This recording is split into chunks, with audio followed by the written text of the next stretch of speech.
सोचिए आप एक नए शहर में हैं, एक शानदार नौकरी मिली है और आपको अपने ऑफिस के पास ही एक बहुत बढ़िया फ्लैट, वो भी बेहद सस्ते किराए पर मिल जाता है। अब आप इसे अपनी किस्मत कहेंगे या किसी आने वाले खतरे का संकेत?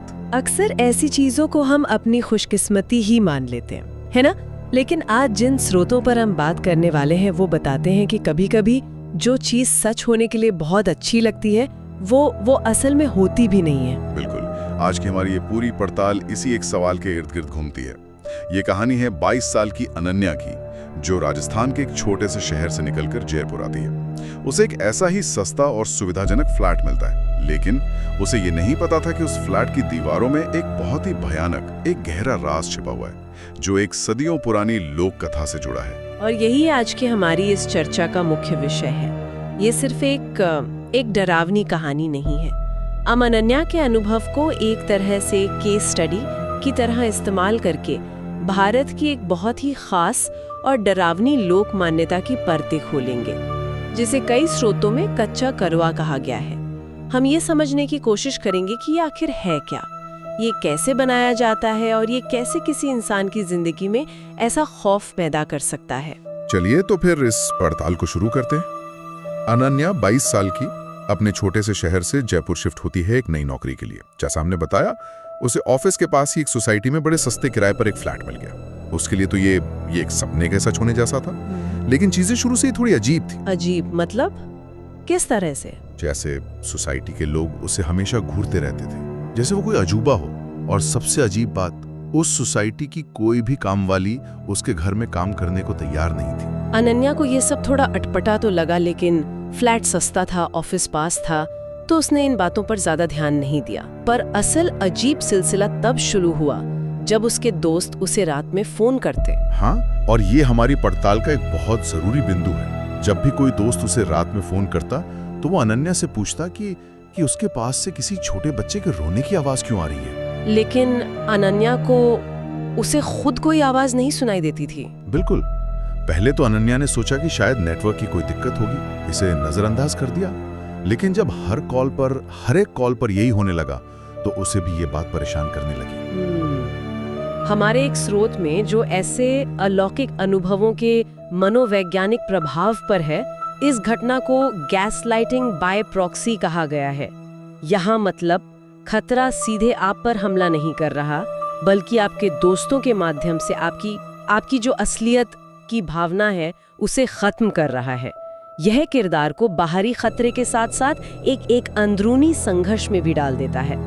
उसे समझ नहीं आता कि क्या उसके दोस्त गलत सुन रहे हैं या उसके आसपास सच में कुछ ऐसा है जिसे सिर्फ मशीनें जैसे कि फोन पकड़ पा रही हैं। और ये अंदरूनी संघर्ष ये जल्द ही एक भयानक हकीकत में बदलने वाला था। एक रात करीब 1 बजे अनन्या गहरी नींद में सो रही थी।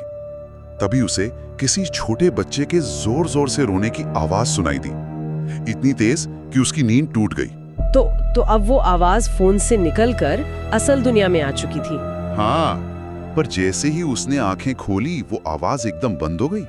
चारों तरफ खामोशी। अनन्या ने चिल्लाकर पूछा, कौन है? कोई जवाब नहीं आया। फिर अचानक उसे एक धीमी सी हंसी की आवाज आई, जैसे कोई उसका मजाक उड़ा रहा हो। अनन्या ने उस आवाज की तरफ देखा और उसके होश उड़ गए। उसने देखा कि कोई बहुत छोटा सा बच्चा उसके कमरे के दरवाजे के पीछे छिपा बैठा है। और जैसे ही अनन्या ने उसकी तरफ देखा, वो तेजी से बाहर की तरफ भागा। अनन्या घबराकर उसके पीछे भागी और उसे अपने पूरे फ्लैट में कोई नहीं मिला। लेकिन जब वो अपने कमरे में वापस आई तो जो उसने देखा उससे उसकी रूह कांप गई। कमरे के शीशे पर किसी छोटे बच्चे के हाथों के खून से सने लाल निशान थे। और यहीं पर कहानी एक मनोवैज्ञानिक थ्रिलर से एक असल अलौकिक खतरे में बदल जाती है। हमारे स्रोतों में इसे भौतिक प्रकटीकरण का चरण कहा गया है। मतलब अब ये सिर्फ एहसास या आवाज नहीं है, ये सबूत है। इससे पहले अनन्या शक कर सकती थी, लेकिन अब इनकार करना नामुमकिन है। खतरा अब असली है और उसी के घर के अंदर है। अगली सुबह अनन्या ने हिम्मत करके बिल्डिंग के लोगों से इस बारे में पूछा और तब जाके उसे उस फ्लैट के भयानक अतीत के बारे में पता चला। लोगों ने बताया कि उससे पहले उस घर में एक बूढ़ी औरत रहती थी जिसे कोई पसंद नहीं करता था लोगों का मानना था कि वो काला जादू करती थी। हालांकि हमें एक स्रोत ये भी बताता है कि अक्सर ऐसी कहानियों में काला जादू का आरोप समाज किसी अकेले या अलग थलग व्यक्ति को उसे बाहर करने का एक बहाना होता है। क्या इस बात का कोई ठोस सबूत था या ये सिर्फ एक सामूहिक डर का नतीजा था? ये बहुत अच्छा सवाल है। कहानी के अनुसार शुरुआती आरोप शायद सिर्फ शक पर आधारित थे, क्योंकि उसके आने के बाद से सोसाइटी में अजीब घटनाएं होने लगी थी। अगर किसी के घर कोई खुशी की खबर आती तो वो मातम में बदल जाती। कोई नई गाड़ी खरीदता तो अगले ही दिन उसका एक्सीडेंट हो जाता। किसी को नौकरी में प्रमोशन मिलता तो वो इतना बीमार पड़ जाता कि उसे नौकरी छोड़नी पड़ती। एक अजीब सा पैटर्न था जिसे लोग सीधे उस औरत से जोड़ रहे थे। हाँ, लेकिन फिर लोगों को ठोस सबूत भी मिलने लगे। जैसे वो बूढ़ी औरत बिना बताए लोगों के छोटे छोटे बच्चों को अपने घर ले जाती थी। कई बार तो बच्चे उसके घर में बेहोश मिलते थे। एक बार तो किसी ने उसे पास के कब्रिस्तान से कब्र खोदकर कोई लाश निकालते हुए भी देखा था, जिसे वो अपने घर ले गई। और फिर वो घटना हुई जिसने सबको दहला दिया। सोसाइटी के सेक्रेटरी, जिसने उस औरत से कई बार लड़ाई की थी, उसकी लाश मिली। उसका सिर धड़ से अलग था और उसकी पूरी बॉडी पर किसी छोटे बच्चे के नाखूनों से नोचने के निशान थे। बच्चे के नाखूनों के निशान, ये जानकारी बहुत बहुत जरूरी है। ये उस शक को एक भयानक हकीकत की तरफ ले जाती है। ये किसी सामान्य हत्या जैसा नहीं लगता। बिल्कुल। उस दिन सोसाइटी वालों का गुस्सा फूट पड़ा। उन्होंने जबरदस्ती उस बुढ़िया को घर से बाहर निकाल दिया, लेकिन वो जाते जाते भी बस उन सबको देखकर हंसती रही। जब घर के मालिक ने अंदर जाकर देखा तो वहां तंत्र मंत्र का बहुत सारा सामान और एक छोटे लड़के का कंकाल मिला। और यहीं पर वो शब्द सामने आता है जिसका जिक्र पड़ोसियों ने अनन्या से किया, कच्चा कलवा। उनका मानना था कि उस बूढ़ी औरत ने काले जादू से एक कच्चा कलवा बनाया था और शायद उसी ने सेक्रेटरी को मारा था। ये सब सुनने के बाद अनन्या वो बुरी तरह घबरा गई। वो वापस अपने फ्लैट में आई और उसने तुरंत इंटरनेट पर कच्चा कलवा के बारे में पढ़ना शुरू किया। उसे जो जानकारी मिली वो दिल दहला देने वाली थी। स्रोत के अनुसार जब 1 साल से छोटे बच्चे की मौत हो जाती है तो हिंदू रीति रिवाजों में अक्सर उसकी बॉडी को जलाया नहीं जाता बल्कि दफनाया जाता है। काला जादू करने वाले लोग वो इसी का फायदा उठाते हैं। और वो करते क्या है? वो उस बच्चे की लाश को जमीन से निकालकर उस पर साधना करते हैं, एक तरह का तांत्रिक अनुष्ठान। इस साधना के जरिए वो उस बच्चे की आत्मा को अपने वश में कर लेते हैं और फिर उससे अपना मनचाहा काम करवाते हैं, चाहे वो किसी को परेशान करना हो या किसी की जान लेना। तो ये साधना ये असल में है क्या? क्या ये सिर्फ कुछ मंत्र पढ़ने जैसा है? ऐसी क्रियाएं शामिल होती हैं जो उसकी आत्मा को एक भौतिक बंधन में बांध देती हैं। इसका उद्देश्य आत्मा को मुक्त करना नहीं बल्कि उसे गुलाम बनाना है। और यही चीज इसे एक आम भूत की कहानी से अलग करती है। एक भूत या प्रेत की अपनी मर्जी हो सकती है ना? लेकिन कच्चा कलवा वो एक हथियार है, एक औजार जिसे किसी और के इशारों पर चलाया जा रहा है।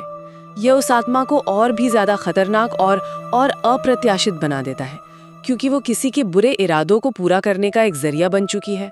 अनन्या ये सब पढ़ ही रही थी, उसे ये सब बहुत खतरनाक लग रहा था। तभी अचानक से उसके घर की लाइट चली गई, पूरे घर में अंधेरा छा गया और तभी उसे सांस लेने में दिक्कत होने लगी। उसे ऐसा महसूस हुआ जैसे कोई उसका गला दबा रहा है। ये हमले का अगला चरण है। अब वो सिर्फ डरा नहीं रहा, वो शारीरिक नुकसान पहुंचाने की कोशिश कर रहा है।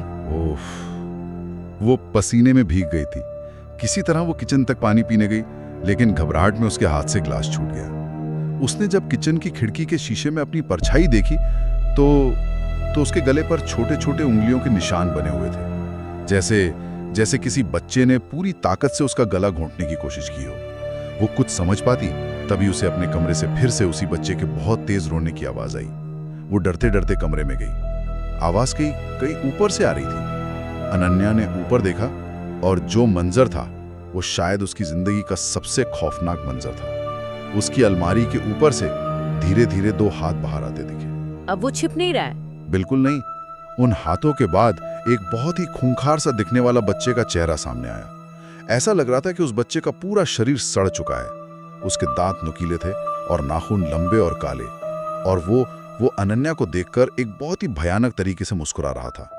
इससे पहले कि अनन्या कुछ कर पाती, वो बच्चा उसके ऊपर कूद पड़ा। ये आतंक चरम है।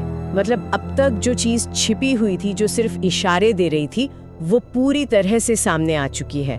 और उसका इरादा साफ है, जान लेना। अनन्या ने फौरन घर का दरवाजा खोला और लिफ्ट की तरफ भागी, पर लिफ्ट बंद पड़ी थी। उसने घबराकर अपने घर की तरफ देखा तो लिविंग रूम में वही भयानक बच्चा खड़ा था जो धीरे धीरे उसकी तरफ बढ़ रहा था। अनन्या ने अपने पड़ोसी के घर की घंटी बजाई, चिल्लाई, पर कोई बाहर नहीं आया। तभी उसका दम फिर से घुटने लगा। वो किसी तरह हाँपते हुए भागकर अपनी सोसाइटी के गेट तक पहुंची। सिक्योरिटी गार्ड उसे इस हालत में देखकर चौंक गया। उसे लगा कि शायद कोई बदमाश सोसाइटी में घुस आया है, इसलिए वो बिना कुछ सोचे समझे अनन्या के फ्लैट की तरफ भागा। ये एक बहुत ही दुखद और गलत फैसला था। हाँ, अनन्या उसे कुछ बता पाती, इससे पहले ही वो गार्ड ऊपर जा चुका था। कुछ ही पलों के बाद अनन्या को उस गार्ड की एक दिल दहला देने वाली चीख सुनाई दी। वो पीछे पलटी तो उसने देखा कि ऊपर से कुछ नीचे गिरा है। वो उसी सिक्योरिटी गार्ड की लाश थी। उसके गले पर भी ठीक वैसे ही निशान थे जैसे अनन्या के गले पर बने थे। ये साबित करता है कि वो सत्ता अब किसी को भी नहीं बख्शने वाली थी जो उसके और अनन्या के बीच आएगा। और ऊपर अनन्या की बालकनी में वही डरावना बच्चा खड़ा था, पर इस बार उसकी आंखों से आंसुओं की जगह खून बह रहा था। ये दृश्य दिखाता है कि वो शक्ति अब पूरी तरह से बेकाबू हो चुकी थी। कुछ लोक कथाओं के अनुसार आंखों से खून बहना इस बात का संकेत है कि वो आत्मा वो बहुत ज्यादा पीड़ा में है और अपनी पूरी विनाशकारी शक्ति का उपयोग कर रही है। उसे बनाने वाली यानी वो बूढ़ी औरत अब उसे नियंत्रित करने के लिए वहां नहीं है। पूरी सोसाइटी में हंगामा मच गया। सुबह होते ही एक पंडित को बुलाया गया। पंडित ने बताया कि काला जादू करने वाली वो बूढ़ी औरत तो चली गई, लेकिन उस फ्लैट में अब भी उस छोटे से लड़के की आत्मा कैद है जिसे उसने कच्चा कलवा बनाया था, और वो अब एक बहुत ही खतरनाक और बेलगाम आत्मा बन चुकी है। अनन्या ने उसी दिन वो फ्लैट छोड़ दिया। आज उस फ्लैट को हमेशा हमेशा के लिए बंद कर दिया गया है। अनन्या को फिर कभी वो बच्चा नहीं दिखा, लेकिन जैसा कि कहानी बताती है, आज भी वो किसी छोटे से बच्चे के रोने की आवाज से बुरी तरह डर जाती है। अनन्या की कहानी इस बात का एक बहुत शक्तिशाली उदाहरण है कि कैसे आज के शहरी जीवन में भी पुरानी और गहरी जड़ें जमा चुकी मान्यताएं और डर अपनी जगह बना सकते हैं। ये सिर्फ एक प्रेतवादित घर की कहानी नहीं है। ये एक आत्मा के दुरुपयोग, उसे एक हथियार बनाने और फिर उस हथियार को बिना किसी नियंत्रण के छोड़ देने की कहानी है। ये दिखाता है कि कुछ कर्मों के परिणाम कितने भयानक और स्थायी हो सकते हैं। अपने श्रोताओं को सोचने के लिए छोड़ सकते हैं। स्रोत के अनुसार काला जादू करने वाली बूढ़ी औरत यानी उस शक्ति को बनाने वाली को तो निकाल दिया गया था, लेकिन उसके द्वारा बनाई गई शक्ति, वो कच्चा कलवा, वो वहीं फंसा रह गया। ये एक गंभीर सवाल खड़ा करता है, क्या किसी बुरे अनुष्ठान से बनी शक्ति अपने निर्माता के जाने के बाद भी मौजूद रह सकती है? और जब ऐसी खतरनाक ताकत बिना किसी मालिक के, बिना किसी उद्देश्य के पीछे छूट जाती है, तो उसका क्या होता है? क्या वो धीरे धीरे खत्म हो जाती है या फिर वो और भी ज्यादा अनियंत्रित और विनाशकारी बन जाती है?